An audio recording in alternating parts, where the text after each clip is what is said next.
నా భర్తకు ఏదైనా జరిగితే పోలీసులదే బాధ్యత అని ఇంటూరి రవికిరణ్ భార్య సుజన అన్నారు. రీసెంట్‌గా ఇంటూరి సుజన తాడేపల్లిలోని వైఎస్ఆర్‌సీపీ కేంద్ర కార్యాలయంలో జగన్మోహన్ రెడ్డి కలిశారు. తన భర్తని కేసుల పేరుతో పోలీసులు వేధిస్తున్నారని వాపోయారు. ఆ తర్వాత సుజన మీడియా సమావేశంలో మాట్లాడారు.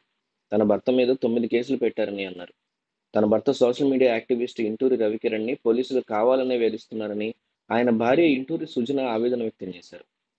రీసెంట్‌గా వైఎస్ఆర్‌సీపీ కేంద్ర కార్యాలయంలో వైఎస్ఆర్‌సీపీ అధినేత వైఎస్ జగన్మోహన్ రెడ్డిని ఆమె కలిశారు.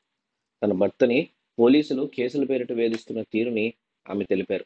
అదే విషయం గురించి మాట్లాడడానికి జగన్‌ని కలవటానికి తాను వచ్చానని ఆమె చెప్పుకొచ్చారు. ఈ విషయంలో తనకు అండగా నిలబడతానని జగన్ భరోసా ఇచ్చారని సుజన తెలిపారు.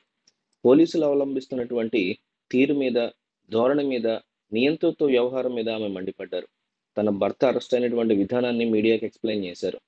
ఆంధ్రప్రదేశ్‌లో జరుగుతున్నటువంటి అమానవీయ సంఘటనలు, హ్యూమన్ రైట్స్ ఉల్లంఘనల మీద జాతీయ మానవ హక్కుల సంఘానికి వైసీపీ రీసెంట్‌గా ఢిల్లీలో ఫిర్యాదు చేసింది. ఆంధ్రప్రదేశ్‌లో జరుగుతున్న మానవ హక్కుల ఉల్లంఘన మీద వైసీపీ తరఫున పార్టీ సీనియర్ నేత వైవి సుబ్బారెడ్డి బృందం కలిసి మానవ హక్కుల సంఘం చైర్పర్సన్ విజయభారతికి ఫిర్యాదు చేసి ఫిర్యాదు లేఖని అందించింది. చంద్రబాబు సర్కార్ వచ్చి రాగానే తమ కార్యకర్తలను వేధిస్తూ వారిని జైళ్లకు పంపించి చిత్రహింసలు చేయిస్తోందన్నారు. 7 మంది సోషల్ మీడియా యాక్టివిస్టుల మీద అక్రమ కేసులు బనాయించారని, 12 మంది కార్యకర్తల ఆచూకీ తెలియట్లేదని అన్నారు. తమ పార్టీకి చెందిన పెద్దిరెడ్డి సుధారాణి, ఆమె భర్త వెంకటరెడ్డిని అక్రమంగా నిర్బంధించారని, డీజీపీకి ఫిర్యాదు చేసినా పట్టించుకోవట్లేదని అన్నారు. ఏపీలో భావ ప్రకటన స్వేచ్ఛకి తూట్లు పొడుస్తున్నారని, ఇకనైనా మానవ హక్కుల సంఘం తమ ఫిర్యాదును పరిశీలించి ఏపీ సర్కార్ మీద తగిన చర్యలు తీసుకోవాలని కోరుతూ లేఖను సమర్పించారు. చైర్పర్సన్‌ని కలిసిన వారిలో వైవి సుబ్బారెడ్డి తదితరులు ఉన్నట్టుగా మనకి తెలుస్తోంది. మరోపక్క YCP social media in-charge Sajjala భార్గవరెడ్డికి కష్టాలు రెట్టింపయ్యాయన్నట్టే అనిపిస్తోంది. ఆయన కోసం పోలీసులు వేట మొదలుపెట్టారు. లేటెస్ట్‌గా పులివెందుల్లో ఆయన మీద నమోదైన కేసు ఏంటి?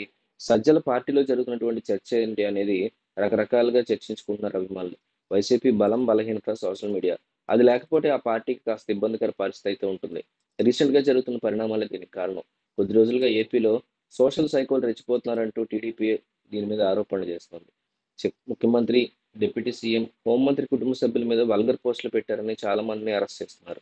దీని మీద ఇంటా బయట దుమారం రేగడంతో కూటమి సర్కార్ అటువైపు ఫోకస్ చేసింది. సోషల్ సైకోలు అంటూ రెచ్చిపోతున్న వారి వెనక సజ్జల భార్గవరెడ్డి ఉన్నారని పోలీసులు అనుమానం వ్యక్తం చేస్తున్నారు. లేటెస్ట్‌గా కడప జిల్లా పులివెందుల్లో సజ్జల భార్గవరెడ్డి మీద ఎస్సీ, ఎస్టీ కేసు నమోదైంది.